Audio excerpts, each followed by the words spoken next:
Alright, so in this video we're going to be talking about mapping and function.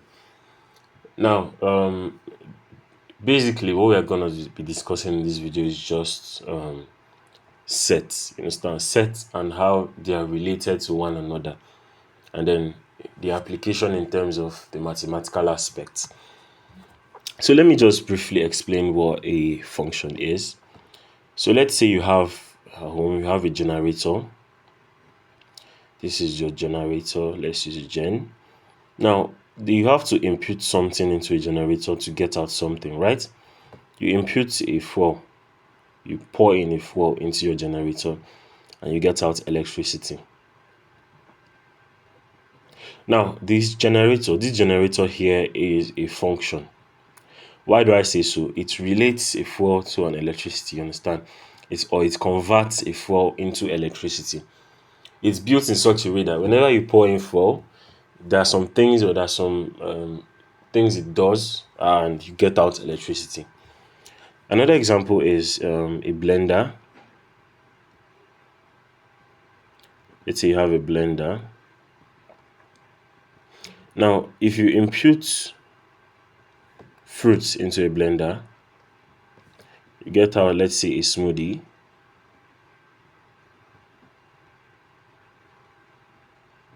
For instance, now this blender here is a function because it's built in such a way that anything that is put into it, it mash it up or grind it or blend it and you get something else, you understand?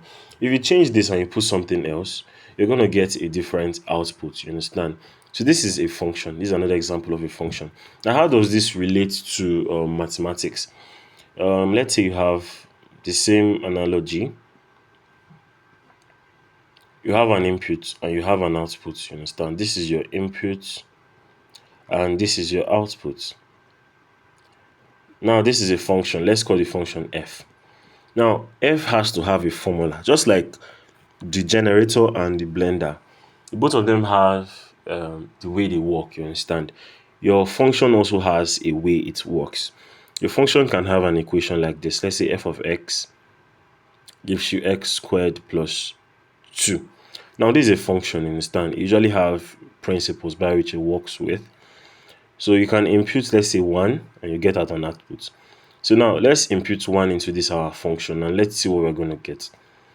Now, if you input 1, you're going to have 1 squared plus 2. 1 squared gives you 1 plus 2, which gives you what? 3. So your output is 3.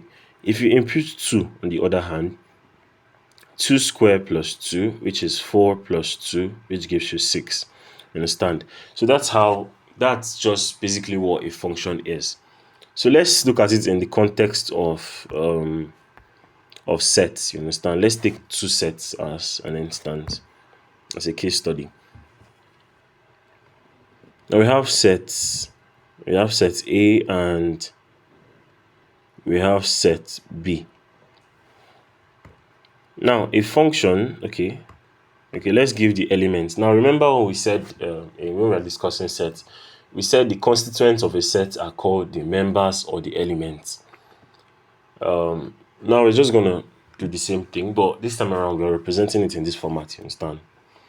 Now you have let's say the elements of set A are 1, 3, and 2.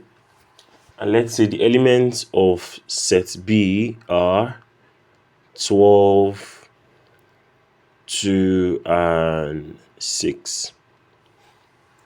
Now, by me looking at these two things, there's no relation between them. But when you assign a function to them, a function in this case links set A to set B. Understand? It links set A to set B. Now let's call the function f. Sometimes the function can be g, it can be any letter, it can be h, you understand? But what this function does is it relates A to B. Understand? Now let's give this function an equation. Let's say the function has this equation that f of x gives you x squared plus x. So let's check if truly this function can relate A to B. So let's take the first element of A. So we have f of 1 gives us 1 squared plus 1. This gives us 1 plus 1. That gives us 2. So yes, it relates it. Now, this is where mapping comes in. So you're going to map the element in A, that when you put it into the function, you're going to get an element of B. So you map this to this, you understand? Put your arrow to show that it moves this way. Now you go to the next element. You have f of 3, giving you 3 squared plus 1, okay, plus 3. This gives you 9 plus 3, which gives you 12. So you see, when you plug in 3 into the function, you get 12. So you map 3 to what? 12. Now you go over to the last element, f of 2, which gives you 2 squared plus 2, which gives you 4 plus 2, which gives you 6. So you're going to map this to this. So basically, yeah, what a function does is it maps elements of a particular set into another set. Now, there's some terminologies we have to get familiar with for the course of this study. Things like domain, codomain, range, image, and so on and so forth. Now, okay. In mathematics, a function of set A to set B assigns each value or each element of set A an element in set B. Understand? That's just what we represented. So function, what a function does is it assigns an element in set A to another element in set B, or it maps an element in set A to another element in set B. Now, this set A, if you observe, all the arrows are drawn in this way, understand? So this is like the input. From that, our diagram, the diagram we drew, A serves as our input and B serves as our output. Now, A is called our domain. Yeah, your input is called your domain, while your output, which is set B in this case, is called your codomain. So in this example, A is the domain, B is the codomain, F is the function. As simple as that. Now, to write this relation, in mathematics, most times they don't like using long grammars or stuff. They like representing things in forms of in a symbolic manner. So what this means is that f is the function. F is a function of what? A into B. That's what this means, you understand? This f is a function of A into B, you understand? Or you can say f maps set A into set B. So anyone you choose to make use of. Now, this is just like I said in mathematics, they like representing statements with symbols. Understand? So in order to represent these two things, you say that f is a function which maps A into B. So this is the denotation. This is how you denote it, you understand? So this can read that f maps A into B, or f is a function of A into B. You understand? These are just terminologies, you understand? The main idea is to get what's going on. So another thing to note is that okay.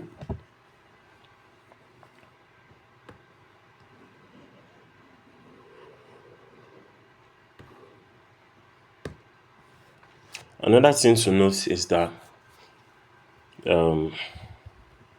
now, if you observe this diagram, you can see that number 1 is paired to number 2, right?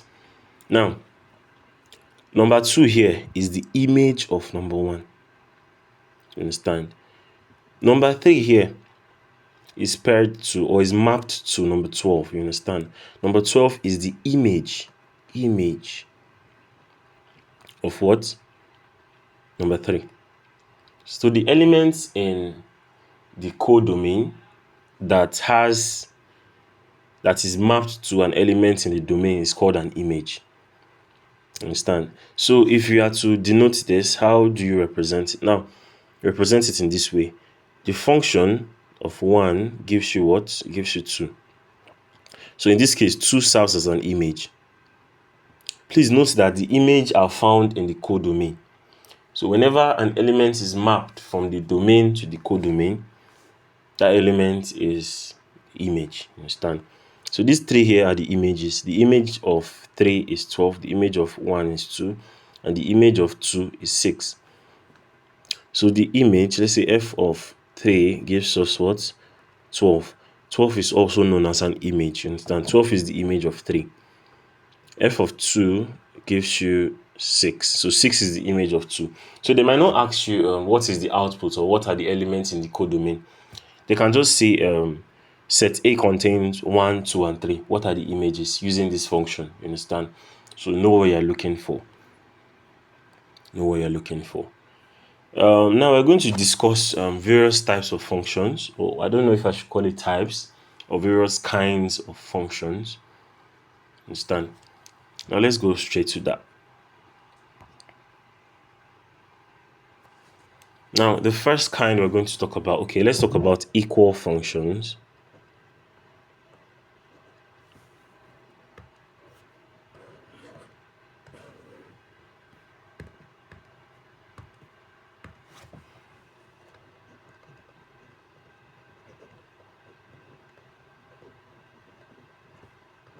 Now, equal functions. When can we say 2 functions or 3 functions are equal?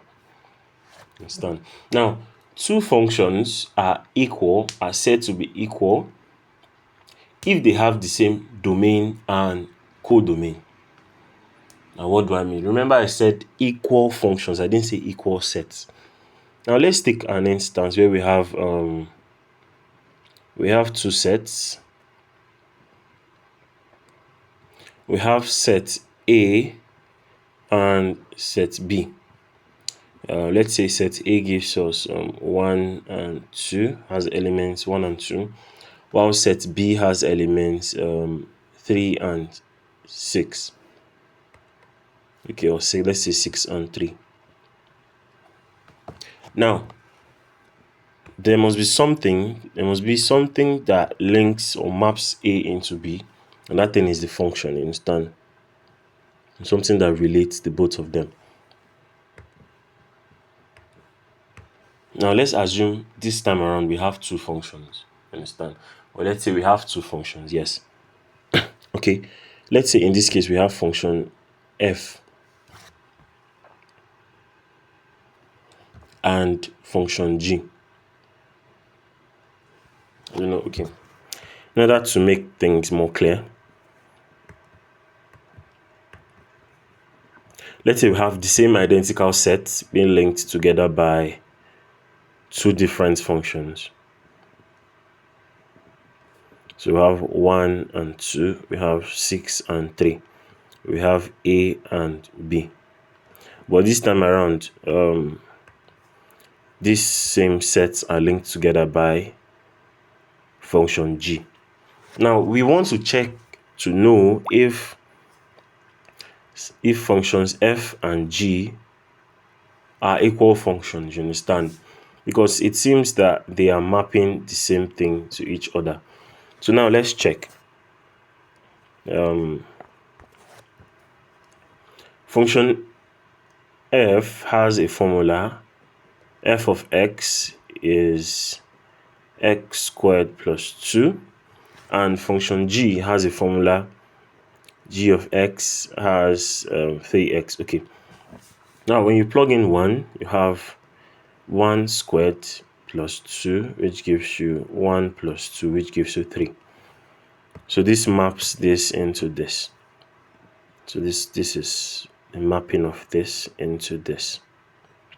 Now let's check if that's true for the second function. So we have g of 1 gives us 3 times 1, it gives us 3.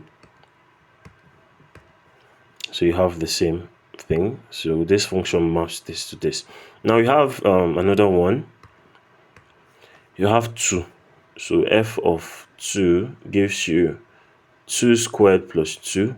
This gives you 4 plus 2, which gives you 6. So this is true. This maps this into this. So now let's check for the second one. G of 2. This gives you 3 times 2, which gives you 6. So this also maps this into this. Now, what am I trying to get at in this example? I'm trying to say that regardless of the fact that these are 2 different functions, obviously because of their different formulas, you will still get the same output when you put them into the same input. How do I put this now? Okay, let me give you an example now. Let's say you have a blender and a grinder. Yes, you know, you have a blender and a grinder. The grinding machine that you have to use a generator and stuff. Now, if you put the same thing into the blender, you're going to get an output. If you put something into a grinding machine, you're going to get the same output. But there are 2 different functions, you understand? So what this is trying to just tell us is that regardless of the fact that these functions have different way of working, if you plug in an element in a domain, you get the same image. You understand? So these are equal functions. Now in summary, it just means that function f is equal to function g. Now let's talk about true mapping.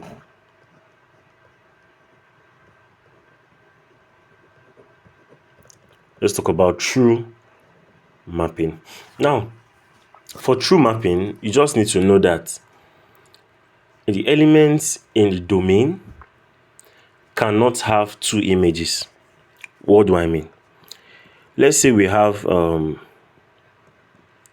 2 sets. Let's say this is set A and this is set B, and we have elements. Let's say okay, let's say X, Y, Z, and let's say O, P, Q. Now these are the elements in the set. You understand? This is the domain and this is the codomain. Now what I'm trying to say is that when you map, when you have a function that links the both of them, let's say f. Now when you want to map them, the elements in the domain, they cannot have 2 images. You understand? In the previous examples I gave, I just did it in such a way that each element have an individual image. You understand? But what this is trying to say is, for true mapping, no element in the domain can have 2 images. What do I mean? X can only have 1. X cannot have 2. This is wrong. This is not true mapping. This is not true mapping. But on the other hand, the images, an image can have 2 elements in the domain. What do I mean? X, Y, Z, O, P, Q.